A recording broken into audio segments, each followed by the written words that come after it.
Hello friends, આજે આપણે અમૃતસરી પનીર ભુરજી બનાવીશું અને એ બી એક મસાલા સાથે બનાવીશું. તેનો ટેસ્ટ વધારે સારો થઈ જશે.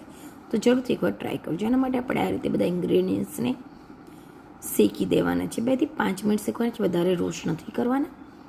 અને શેક્યા પછી એને ઠંડા કરવા મૂકી દઈશું સાઈડમાં.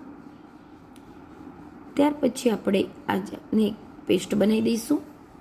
આ પેસ્ટ આપણે ખાંડીને બનાવીશું તો એનો ટેસ્ટ થોડો વધારે સારો આવશે. ત્યાર પછી આપણે એક પેનમાં તેલ અને બટર લઈ જીરું નાખી 2 ડુંગળી ક્રશ કરેલી નાખી દઈશું. ત્યાર પછી આપણે એમાં ટામેટાં નાખી દઈશું, મીઠું નાખી આદુ મરચાં લસણની પેસ્ટ નાખી એને થવા દઈશું. ત્યાર પછી આપણે નોર્મલ બધા મસાલા નાખીશું, હળદર, લાલ મરચું, આમચૂરણ પાવડર. ત્યાર પછી આપણે એમાં છેલ્લે જે આપણો તૈયાર કરેલો છે એ મસાલો નાખીશું અને એને તેલ છૂટું પડે ત્યાં સુધી થવા દઈશું ઢાંકીને. આ રીતે ઢાંકીને થયા પછી આપણે એમાં ક્રમ્બલ કરેલું પનીર નાખી દઈશું. થોડું પાણી નાખી એને થવા દઈશું. પાણી ગરમ લેવાનું છે જેથી તેનો કલર એવો ને એવો જળવાઈ રહે.